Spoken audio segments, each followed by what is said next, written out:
Hey. Time for another Out of This World story from rSpace. Sometimes it's hard to move on. Sometimes it's downright scary. But your life doesn't get better by chance. It gets better by change. Today on rSpace, turn the page. Up first, a cheater turns to OP's best friend for comfort and finds herself locked between his legs instead. My ex, female 22, cheated on me, male 21, with my childhood best friend, male 21.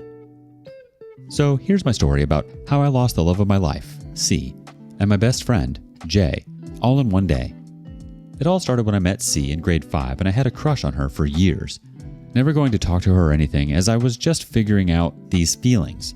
Plus I knew I was an introvert from the beginning, barely having any real friends besides a smaller group of 4, one of them being my best friend, J.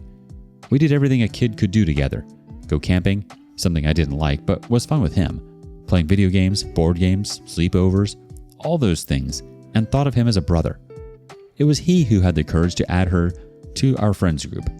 We grew closer as we got older. It was only in grade 9 that me and C were starting to get closer as friends. During high school, when we were both in grade 10, I finally gained the courage to ask C out, and to my surprise and happiness, she said yes.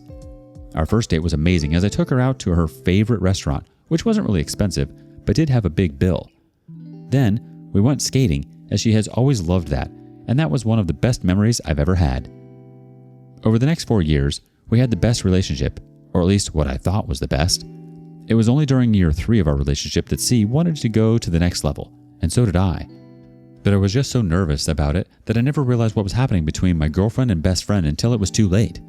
I was also stressed from the SATs that I didn't have enough time to spend with her either. It all came to a screeching halt when I not only passed my SATs. My nervousness about having sex went away with the letter, and I walked to her apartment to tell her the great news. I entered the elevator to go to her floor and walked to her door when I noticed it was open slightly. So in a panic, I opened the door myself, not thinking straight and thinking she was in trouble, but found nothing. I walked around the apartment, but eventually I noticed the trail of clothes leading up to her bedroom door. If those weren't obvious, then the moans and screams of pleasure were. That was until I noticed the jacket on the ground, the very same one I gave Jay on his 18th birthday. I saw only red when I thought that and barged into her room, where they were both shocked at my interruption. But C soon screamed in terror as I pulled Jay off of her and started beating him. I was never a violent person growing up, but this rage and betrayal turned me into someone I hope I could never be again. It's been 2 weeks since I caught Jay and C together, and I have been ignoring every message they sent me, every call and voicemail they made, and have even ignored their family's attempts at getting me to speak to them. I couldn't stand to be in the same room with them anymore. Every time I think of them, I just remember that day when I caught them. Hope you guys have any advice about what I should do next with them, because I don't.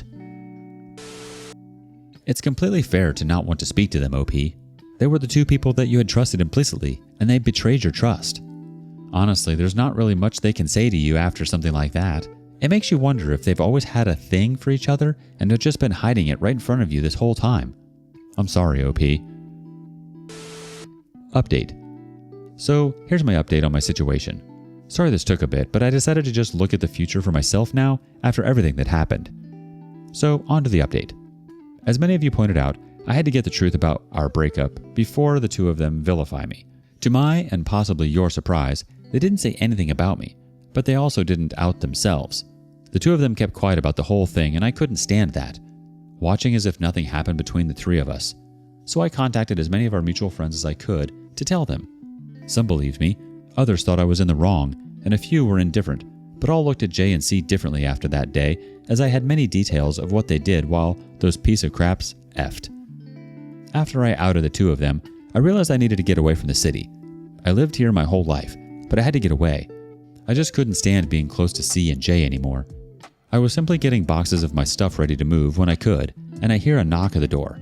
And wouldn't you know, C was standing right outside. Her eyes just bloodshot, and looks like she hadn't slept in days. I barely opened it for her anyway, so I just rudely asked, "What are you doing here?" Because I'm not about to be gracious towards her, and never will again. She asked to be let in, to talk for a minute, and I decided to do so, but not to take her back, to just hear the excuses I know she'll come up with. She started to cry, asking for forgiveness, and wanted to explain why she did what she did. I kept a straight face and didn't say a word while she was speaking. She told me how she felt neglected because of the lack of sex between us, which I guess is true. She went on to say that Jay comforted her, and she slowly began to fall for him as the days went on, and one thing led to another, and I had caught them soon after they became physical. After she was done, I told her that if she fell for Jay, all she had to tell me was that she wanted to break up, and I would have accepted them getting together afterwards, but they didn't do so. Instead, I saw my first love in bed with my best friend. I told her I was moving away after this, that I couldn't stand being in the city anymore with C and Jay or their family, but I didn't tell her where because I don't want her to follow me. I saw the tears flowing even faster as she heard that. Guess she thought that we could reconcile after what happened. Well, sorry, C, but I got other plans than to take you back. After that, I just held on to her hand. She gained a hopeful look in her eyes, and I led her to the door before pushing her out. She turned towards me, pure sadness in her eyes. I'll never love you again. Go back to Jay. I'm sure he'll be happy to accept you fully after all. He already did so. I slammed the door in her face after that and heard her crying outside but didn't care and just continued to relax and pack my stuff. As for Jay, well, never bothered with him again. Didn't speak to him. Didn't respond to any of his messages. Nothing. I'm done with them and nothing will change that. So that's my update. Nothing too big, but hey, don't really care right now to make this my whole life story. So goodbye and have a nice day. Let's get a reaction from the community. My buddy's wayward wife caught up with him as he was about to board a flight. He told her that he, as well, could not be in the same city as either of them. He feared for what he would do. She asked where he was going. He rattled off her 5 favorite places and her jaw dropped. He said he purposely asked for some place she would die to move to, and then tell her that she was not welcome there. She threatened to follow, and he said he had already gotten a restraining order due to her harassment. Her affair broke up nearly immediately. She resented affair partner for ruining her life. She found out that betrayed husband was living in her favorite place on this planet. He was on the beach every day and swam in the ocean every day. No snow, no heating bills. She saw that he had taken up with a real California girl. She gained 50 pounds from frustration and resentment. Sometimes we have to start over.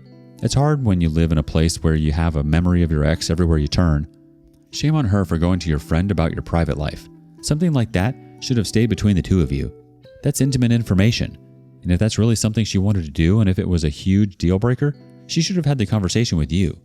Here's the new chapters, OP. I hope you find what you're looking for. Next up, this OP had to move states to get rid of her serial cheater.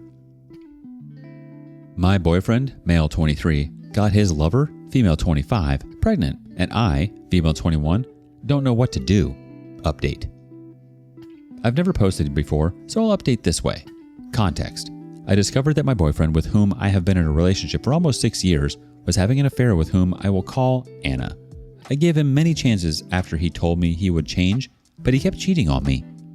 On January 31st, she confessed to me that her actions had consequences and Anna is now 4 months pregnant. He told me that he would like me to stay, that he was already doing better, but that he would respect my decision if I wanted to leave. I asked for advice on whether I should stay and give him another chance or just leave. My original post was removed by the moderators, but you can find it on my profile. All the comments were about me leaving, so that's what I'll do. A week ago, I spoke with my boss and presented my resignation weeks. I am putting my things in order and starting to get rid of some of my belongings. I'm planning to leave without telling him. Would I be the bad guy if I leave like that? Reddit, I need advice. Should I let him know that I'm leaving or just go? If he's able to cheat on you without telling you, you should be able to leave without telling him. You don't owe him anything. Update. English is not my native language, so I apologize for confusing words. I thank everyone for their advice and good wishes. You can find my other updates on my profile. So, after my now ex confessed to me that Anna was pregnant by him, I knew that this was the limit, but I still wasn't sure to leave the relationship. I knew what I should do, but I guess I wasn't thinking correctly. I came to you and finally got up the courage to leave. After I handed in my resignation, my boss asked me if I could stay a bit longer since there was not enough staff in my area. I agreed and helped train the new guys. I miss my colleagues. I started giving away and donating most of my things. I also sent some of my belongings by parcel. The idea was not to tell him that I was leaving, but one day he was making plans and I said, "You know what? I'm going to go." His reaction was to turn his back on me and stop talking to me for several minutes, and then he turned bright-eyed and apologized for his actions. He asked me when I would leave, and I replied, "This is my last week of work." He was very kind to me, cooking me dinners and taking me on a weekend trip. Then he saw me pack and didn't say anything. My flight left at night, and before going to the airport, I went to say goodbye to his family. When his mother asked me why I was leaving, I just told her that things with her son weren't working anymore and that I wanted to be close to my family. She asked me, "It's because of another woman, right?" And I only answered, "Yes." She apologized to me for her son's nonsense. She offered me lodging at her house in case I didn't want to take that flight. Then his father offered to take me to the airport. The family got into the family van and took me home to collect my luggage. My ex was in the room and begged me not to leave. I asked him to come with us to the airport, and he refused because he didn't want to fight with his family. In the end, he just watched me walk out the door. His parents said that I can always count on them, and in case I don't like the new place, their doors will always be open. They also said that they had gained a daughter with me. They gave me their best wishes. I cried when I had to say goodbye. The girls, 5 and 10, told me, "Aunt OP, don't go." It broke my heart to say goodbye to this great family. I lost a boyfriend, but I gained a family. I arrived at this new place and it is very beautiful. Everything is so green and very calm. I left the Golden State behind and now live in a place where it snows at Christmas 2,600 miles away from my old home. It's been a while. I'm still in contact with my ex's family. His parents already know about the baby, and although they scolded him, they know that repudiating him would also mean losing his grandson. I'm good at knitting, and so that the girls know that I have them in mind, I'm knitting hats and bags for them. I plan to visit them. I keep adapting. I have a new job, saving money for a car, and I feel like I am starting a new beginning. I downloaded a dating app with the intention of having a little fun, no strings attached, just fun, and told every guy that. I ran into one in particular a month ago. I'll call him Sam. We share a lot in common and the laughs never stop. I told him about my ex, that I'm healing my broken heart, and that I'm not ready for a new relationship. Sam told me that he understands and we've been just dating for now. Maybe this will progress or not. I haven't dated anyone since we met. I'm attracted to the idea of starting from scratch with someone, and Sam seems to be a wonderful guy, but nevertheless, the situation with my ex has left me a little traumatized with insecurities. In April, my ex flew 10 states to see me. He said he was really sorry he ruined everything. I know karma is taking its toll. He said that he is willing to do anything for a reconciliation, including moving to this state. He took out a ring and asked me to marry him. Maybe I cried with rage because he doesn't make sense to try now. A while ago, I would have been the happiest woman in the world. Now it doesn't matter. Obviously, I said no to his proposal. He asked me to keep the ring. I agreed to go with him on a 5-hour drive to a famous place in the east of the country. We talked about everything. We had moments of crying and laughing. Although I care for him now, I understand that being away from him is the best. I have had time to think about everything, and I can't believe he was capable of hurting me so much. I found out that he dated 3 girls, only the ones I found out about. One of them, Maggie, 18, is a very sweet girl with the most beautiful heart I have ever met, and wherever she is, I wish her the best in the world. Anna knew about her, and I sent her an audio through a fake account where she spoke and laughed with my ex. Then there's Nancy, 20 I think, a nice and religious girl. I knew my ex cheated on me with her about 3 years ago.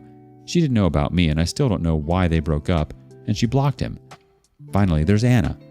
My ex had dates with Maggie and Anna while he was with me.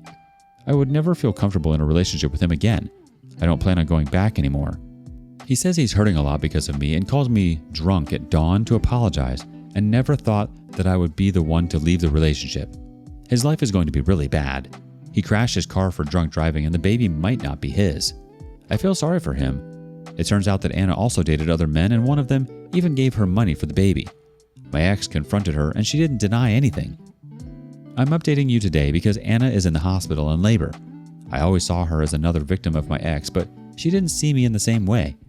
He texted me on Valentine's Day to ask if my ex had already taken me out to dinner, because he said that he had invited her to breakfast, and then he said that she was 6 months pregnant. She didn't know that my ex had already told me, and I think his intention was to ruin my day and make me feel bad. That woman likes chaos, and she has always been defensive. I no longer feel sorry for her. Let's see how the community reacts. First up, he couldn't have blown his life up better if he tried. He better hope that kid isn't his. Anna sounds unstable. I feel for you, OP. I'm glad you got away and are doing well. Just think, all he would have had to do was not be a lying cheater. Another respondent says, Whether the baby is his or not, do not take that man back. Move on from trash. I'm sorry you had to move away to get rid of him, OP. I'd block him. You moved away so you wouldn't have to deal with him. You moved away to start new. You don't need him in this next chapter. Leave him in the past. Maybe it's best to go no contact. He really did you dirty, and you may be being far too nice to him despite all that he's done to you. It's very bittersweet that his family was so kind to you. Your boyfriend literally didn't know what he had until it was gone. That, and you're very much the one that got out of his grasp and wasn't playing the little game of his anymore. Wishing you all the best, OP. It sounds like you're off to a great start. Do you have a similar experience? We want to hear it. And thank you for joining us today on rSpace. Be sure to like and subscribe and hit the notification bell so you don't miss out on our next video. See you soon.